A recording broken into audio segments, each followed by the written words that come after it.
Breaking news Telugu రాష్ట్రాల్లో సంచలనం సృష్టించిన కేసు భార్యను నరికి కుక్కర్లో ఉడికించి చెరువులో కలిపేసిన కేసు గురుమూర్తి మాధవి కేసు ఈ కేసులో కీలక విషయాలు పోలీసుల దగ్గర ఉన్నట్టుగా తెలుస్తోంది మర్డర్ కేసు మిస్టరీని పోలీసులు ఛేదించారు కేసులో కీలక ఆధారాలను సేకరించింది క్లోజ్ టీం హత్య తర్వాత శరీరాన్ని ముక్కలు ముక్కలుగా చేసి కుక్కర్లో ఉడకబెట్టి చెరువులో కలిపేశాడు ఈ గురుమూర్తి అయితే హత్య తర్వాత శరీరాన్ని ముక్కలు ముక్కలుగా చేయడానికి వాడిన వస్తువులపై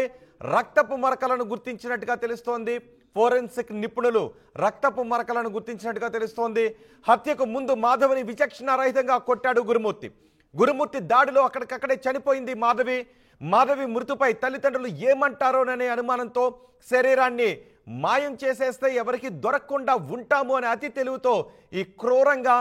ఆ భార్యను ముక్కలు ముక్కలుగా చేసి ఆ తర్వాత కుక్కర్లో ఉడకబెట్టి డ్రై చేసి పొడించేసి చెరువులో కలిపేశాడు గురుమూర్తి ప్రస్తుతం పోలీసులు అదుపులో ఉన్నాడు గురుమూర్తి పోలీసులు అన్ని ఆధారాలను సేకరిస్తూ ఉన్నారు చాలా నిశ్చితంగా ఈ కేసును ఇన్వెస్టిగేట్ చేస్తున్నారు డెడ్ బాడీని మాయం చేయడానికి గురుమూర్తి వెబ్ సిరీస్లు కూడా చూశాడు మృతదేహం ఆనవాళ్లు దొరకకుండా ప్లాన్ చేశాడు అలాగే ఇంట్లో ఎటువంటి వాసన రాకుండా కొన్ని రకాల లిక్విడ్స్ని కూడా చల్లాడు గురుమూర్తి ఇప్పుడు పోలీసులు కీలక ఆధారాలను సేకరించినట్టుగా తెలుస్తోంది మా ప్రతినిధి దేవిక ఉన్నారు పూర్తి సమాచారం అందించడానికి దేవిక ఎటువంటి కీలక ఆధారాలు పోలీసుల దగ్గర ఉన్నాయి గురుమూర్తిని ఫిక్స్ చేయడానికి కావలసిన కీలక ఆధారాలు లభించాయా ఎస్ రోహిత్ ఎప్పుడైతే ఈ ఘటన పోలీసులకి తెలిసిందో అప్పటి నుంచి కూడా పోలీసులు కీలక ఆధారాలను అయితే సేకరించే విధంగా తెలుస్తుంది ఎందుకంటే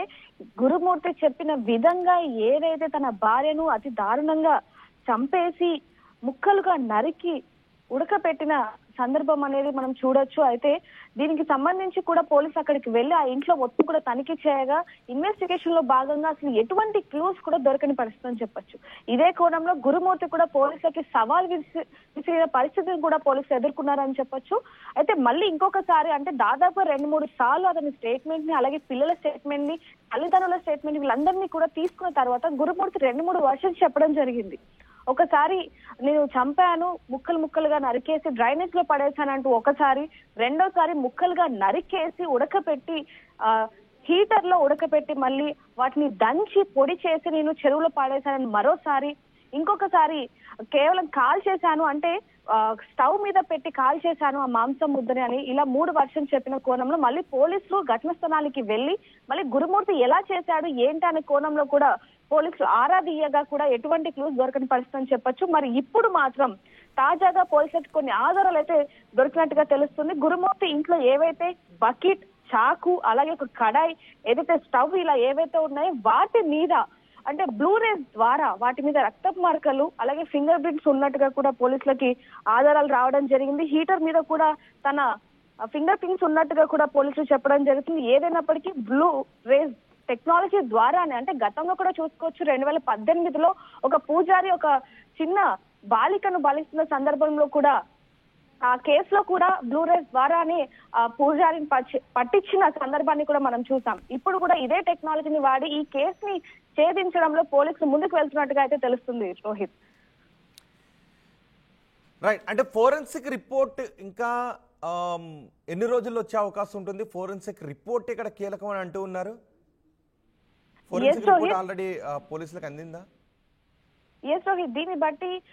గత 2 రోజుల క్రితం మళ్ళీ రీఇన్వెస్టిగేషన్ చేసినప్పుడు బాత్రూమ్ లో ఆ మాంసపు అంటే చిన్న పార్టికల్ ని అలాగే వెంట్రుకలు రక్తపు మరకలు కొన్ని వాటి ద్వారా అలాగే వీళ్ళిద్దరికి ఎవరైతే పిల్లలు ఉన్నారో సంతానం ఉన్నారో అలాగే మాధవి తల్లిదండ్రులు ఎవరైతే ఉన్నారో వీళ్ళ దగ్గర నుంచి DNA తీసుకొని ఆ టెస్ట్ కి అయితే పంపించడం జరిగింది ఇంకా వాటి ఆధారాలు వచ్చినప్పటికీ కూడా పోలీసులు ఇంకా ఇన్వెస్టిగేషన్ చేస్తున్నట్టుగా అయితే తెలిసింది కానీ ఈ కేసుని చాలా కీలకంగా తీసుకున్నారు కాబట్టి ఈ కేసుకు సంబంధించి పోలీసులు అంటే ఖచ్చితంగా ఆధారాలు ఉంటేనే ఈ కేసుని కొంచెం ముందుకు వెళ్లే పరిస్థితి ఉంది కాబట్టి మరికొన్ని గంటల్లో ఈ కేసుకి సంబంధించిన వివరాలు కూడా చెప్పే ప్రయత్నం ఉన్నట్టుగా తెలుస్తుంది రోహిత్ రైట్ మీర్పేట కేసులో పోలీసులు ఇప్పటికే కీలక ఆధారాలు సేకరించినట్టుగా తెలుస్తోంది కీలక ఆధారాల కోసం పోలీసులు 2-3 సార్లు ఆ ఇంటిని కూడా విజిట్ చేశారు. అక్కడికి వచ్చి సీన్ ఆఫ్ అఫెన్స్ని చూసి కీలక ఆధారాలు సేకరించారు. ఇప్పుడు గురుమూర్తిని ఫిక్స్ చేయడానికి, గురుమూర్తి ఆమెను చంపేశాడు, ఆ తర్వాత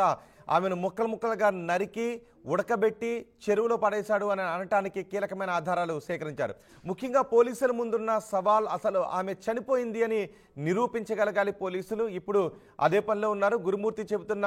వివరాల ప్రకారం సీన్ ఆఫ్ అఫెన్స్కి తీసుకువెళ్లారు. ఎక్కడైతే పోలీసులు కోర్టులో ప్రూవ్ చేయాలి, అప్పుడు మాత్రమే గురుమూర్తికి శిక్ష పడే అవకాశం ఉంటుంది. సో పోలీసులు చాలా నిశితంగా వెళ్తూ ఉన్నారు. అన్ని ఆధారాలను కూడా సేకరిస్తున్నారు. ఇప్పటికే ఫోరెన్సిక్ దగ్గర కీలకమైన ఆధారాలు ఉన్నట్టుగానే తెలుస్తోంది. ఆ ఇంట్లో ఎక్కడ రక్తపు మరకలన్నీ నిజానికి తుడిచేశాడు. అంతేకాదు ఎటువంటి వాసన రాకుండా కొన్ని రసాయనాలను కూడా వాడాడు గురుమూర్తి. సో ఇప్పుడు ఇంట్లో సూక్ష్మంగా పరిశీలించిన తర్వాత కొన్ని ఆమె బాడీ పార్టికల్స్ దొరికినట్టుగా తెలుస్తుంది. వాటి ఆధారంగా గురుమూర్తిని ఫిక్స్ చేసే అవకాశాలు ఉన్నాయని చెప్తున్నారు. నిజానికి హత్య జరిగి ఇన్ని రోజులైనా తెలుగు రాష్ట్రాల్లో ఇంత సంచలనంగా మారినా దీని గురించి పోలీసులు ఇంతవరకు కూడా ఎటువంటి ప్రెస్ మీట్ని కూడా పెట్టలేదు, ఎటువంటి వివరాలు కూడా అధికారికంగా వెల్లడించలేదు. ఎందుకంటే ఆధారాలు దొరకడం లేదని చెప్తున్నారు. ఆ దొరికిన ఆధారాలు గురుమూర్తిని ఫిక్స్ చేయడానికి ఎంతవరకు ఉపయోగపడతాయి అన్న దానిపైన ఫోరెన్సిక్ నిపుణులతోనూ న్యాయ నిపుణులతో కూడా మాట్లాడుతున్నారు. ఇతర రాష్ట్రాల పోలీసు అధికారులతో కూడా మాట్లాడుతున్నారు. పూర్తిగా సాక్ష్యాలు దొరకకుండా ఒక వ్యక్తి హత్య చేసినప్పుడు ఆ కేసును ఎలా ఇన్వెస్టిగేట్ చేస్తారనే విషయాలు ఇతర రాష్ట్రాల పోలీస్ టీంలతో కూడా మాట్లాడి తెలుసుకుంటున్నారు. దాదాపు గురుమూర్తి హత్య చేశాడు అని నిర్ధారించడానికి కావలసిన ఆధారాలు దొరికినట్టుగా తెలుస్తోంది.